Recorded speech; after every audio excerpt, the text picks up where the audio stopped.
The winners of the 2023 Telkom Radio Awards were honored during a stylish gala dinner at the Sandton Convention Center last Friday. Now, the awards celebrate broadcasting excellence and outstanding personalities who go beyond disseminating engaging, informative and entertaining radio content. For more on this conversation, we're now joined by Voice of Wits station manager, Mr. Martin Vilakazi, and Wandile Langeni, the breakfast show presenter at Voice of Wits and the 2023 Telkom Radio Award winner. Gentlemen, welcome and thank you for joining us. Yeah, thank you so much to be here. We love it. Colorful.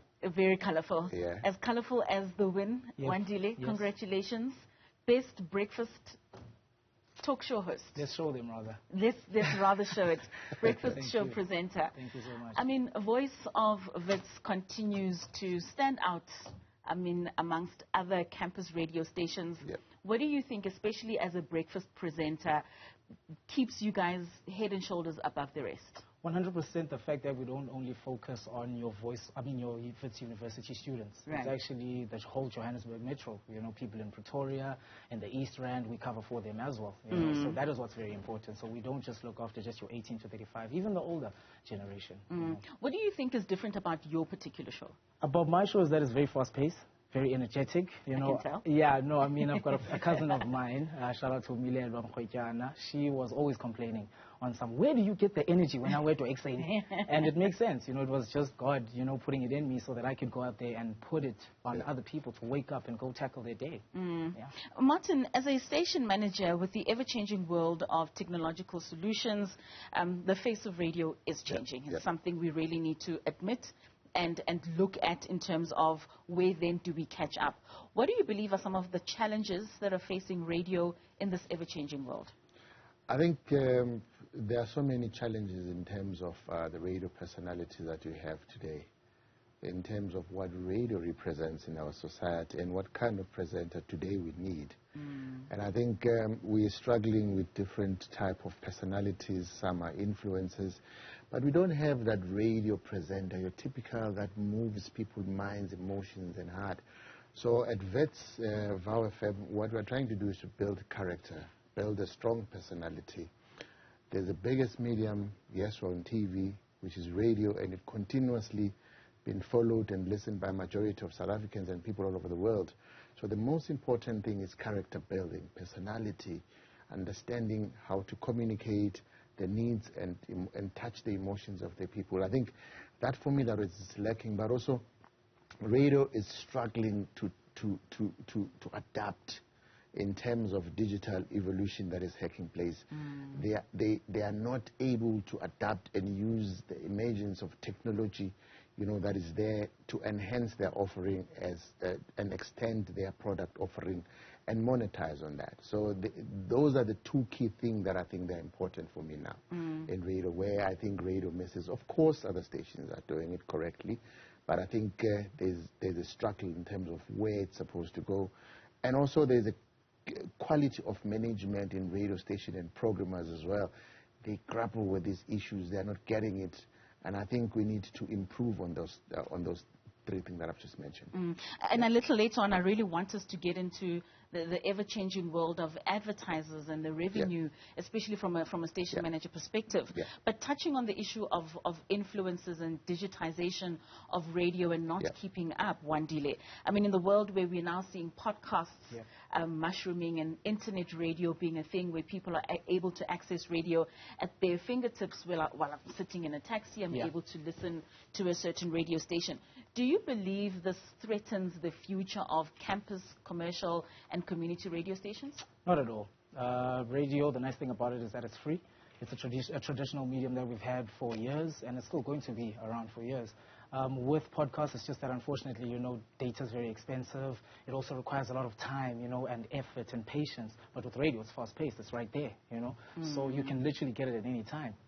Yeah. So do you think we're losing numbers in radio? No? Yeah, a little bit, but it's not a threat. I really don't feel as though it is a threat. I mean, it is up to us to make it as exciting as possible, to also make it as more visual as possible, because I've come to see that more people are leaning towards, you know, seeing what we do behind the scenes instead of just listening to us. So if we could find a way to balance both, podcasts are going to see us behind. They're going to be behind us. Right. Yeah.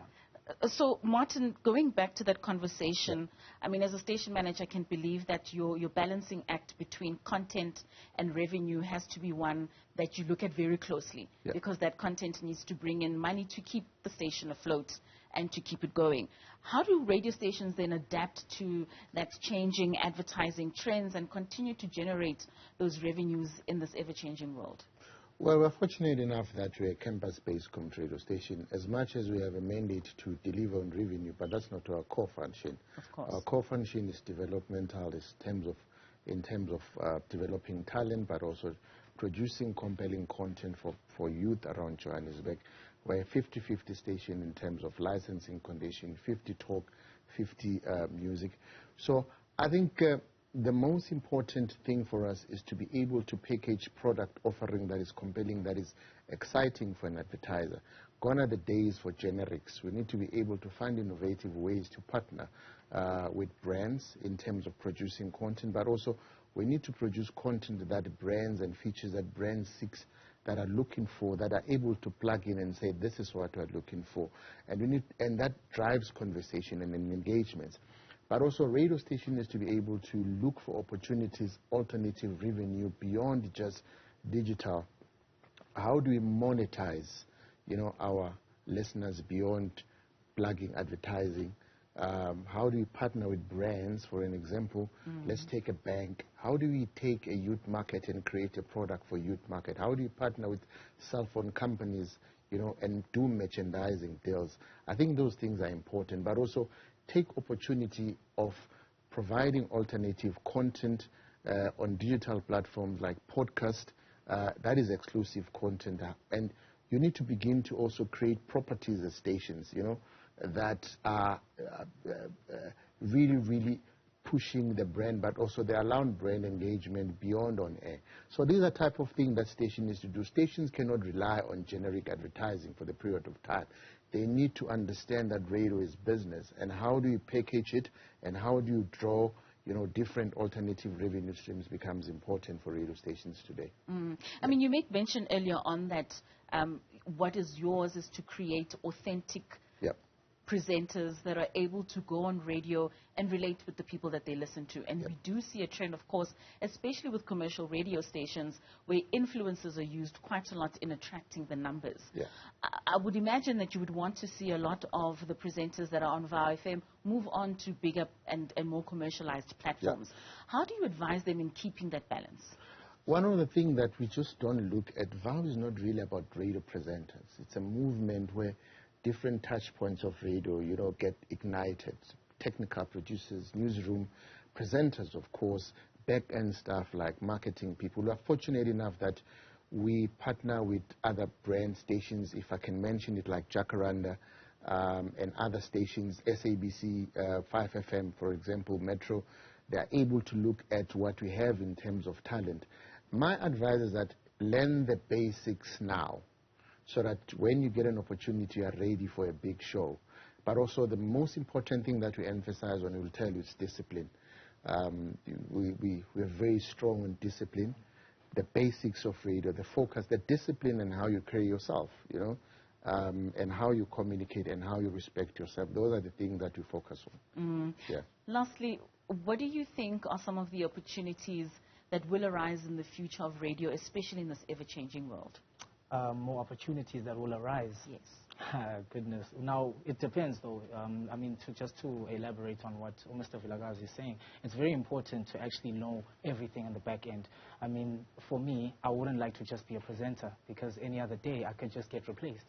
However, you can find out that there's actually also other positions, such as music compiling, content production. Also, you can be just like the guys that are behind the scenes over here, that get even more longer contracts with that. So it's not just about being a presenter. Yes, you look nice because you're on air, you're saying everything, but you need to find out what is happening behind the scenes more, Most certainly. Gentlemen, thank you so much for your time. Congratulations once again. Thank you. We do look forward to seeing you on other platforms as well, but also just growing on VOW FM and inspiring many others too. And thank you for the work that you do with the young people at the station. Thank you so much, gentlemen. Appreciate it. Thank you.